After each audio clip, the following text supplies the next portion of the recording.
ఢిల్లీ వేదికగా వెస్టిండీస్తో రెండో టెస్ట్లో భారత్ అదరగొడుతోంది. విజయానికి 58 పరుగుల దూరంలో నిలిచింది టీమిండియా. 4వ రోజు ఆట ముగిసే టైంకు 63 రన్స్కు ఒక వికెట్ కోల్పోయింది. ప్రస్తుతం క్రీజ్లో కేఎల్ రాహుల్, సాయి సుదర్శన్ ఉన్నారు. మరో 58 పరుగులు చేస్తే భారత్ గెలుస్తోంది. ఫస్ట్ ఇన్నింగ్స్లో భారత్ 518 రన్స్కు డిక్లేర్ చేసింది. ఇక విండీస్ తొలి ఇన్నింగ్స్లో 248 రన్స్కు ఆల్అవుట్ అయి ఫాలో ఆన్ ఆడింది. రెండో ఇన్నింగ్స్లో 390 పరుగులు చేసింది. భారత్కు 121 పరుగుల లక్ష్యాన్ని నిర్దేశించింది విండీస్. మ్యాచ్కు సంబంధించి మరింత సమాచారం తేజస్వి అందిస్తారు. తేజస్వి, విండీస్తో 2 టెస్టుల్లోనూ టీమిండియా సత్తా చాటింది. అప్డేట్స్ ఏంటి? శ్రవంతి, ప్రస్తుతం అరుణ్ జైట్లీ స్టేడియం ఢిల్లీలో India and West Indies second test match, ఈ 2 టెస్ట్ సిరీస్లో భాగంగా సెకండ్ టెస్ట్ మ్యాచ్ అయితే ఆడుతున్నారు. అండ్ ఆల్రెడీ 4 డేస్ అయిపోయింది. అండ్ ఈ మ్యాచ్లోనే for the first time 6 tosses ఓడిపోయిన తర్వాత మన ఇండియన్ టీం మళ్ళీ టాస్ గెలిచి ఫస్ట్ బ్యాటింగ్ చేయడం చూస్ చేసుకున్నారు. అండ్ వాళ్ళు ఫస్ట్ బ్యాటింగ్ చేసి ఎలాగూ లాస్ట్ మ్యాచ్లో ఏదైతే మనం సెకండ్ ఇన్నింగ్స్ ఆడలేదో ఇందులో కూడా అదే కంటిన్యూ చేద్దాం అనుకొని ఫస్ట్ బ్యాటింగ్ చూస్ చేసుకోవడం జరిగింది. అండ్ అదే రిపీట్ అయింది. ఫస్ట్ మనం బ్యాటింగ్ చేసాం, 518 చేసి డిక్లేర్ చేయడం జరిగింది. అండ్ యశస్వి జైస్వాల్ అండ్ శుభ్మన్ గిల్ ఇద్దరూ సెంచరీస్ కొట్టడం జరిగింది. సో లాస్ట్ మ్యాచ్లో ఏదైతే జరిగిందో అదే రిపీట్ అవుద్ది అనుకొని ఫస్ట్ ఇన్నింగ్స్ కూడా అలాగే క్లోజ్ చేశారు. చాలా తక్కువకే 248కే ఫస్ట్ ఇన్నింగ్స్ క్లోజ్ చేయడం. అండ్ ఫాలో ఆన్ ఆడాల్సి వచ్చింది వాళ్ళు. ఫాలో ఆన్లో కూడా అలాగే అవుతుంది, తక్కువకి వీళ్ళని కట్టడి చేసేసి మళ్ళీ సెకండ్ ఇన్నింగ్స్ ఆడే అవసరం ఉండదు అని అనుకున్నారు.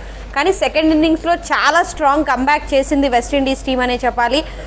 ఇద్దరు క్యాంబెల్ అండ్ షై హోప్ ఇద్దరు సెంచరీస్ కొట్టడం.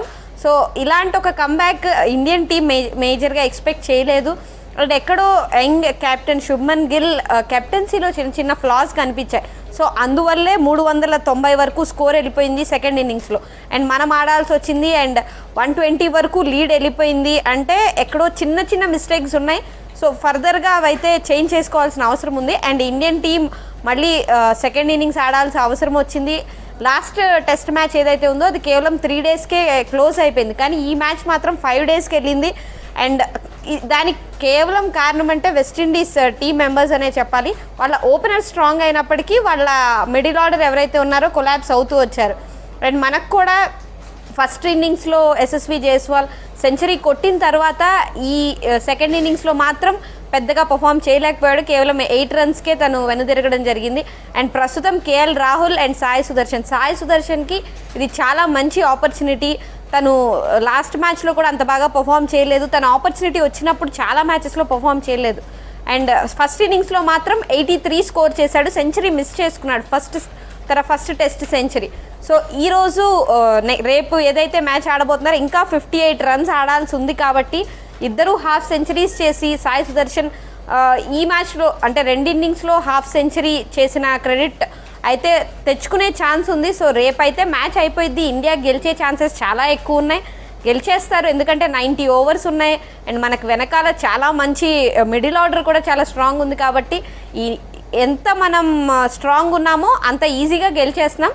కానీ వెస్టిండీస్ చాలా సంవత్సరాల తర్వాత మన ఇండియన్ గడ్డ మీద వెస్టిండీస్ ఒక టీం ఓపెనర్స్ ఇద్దరు సెంచరీలు చేసిన రికార్డ్ అయితే వెస్టిండీస్కి ఈ మ్యాచ్లో దొరికింది.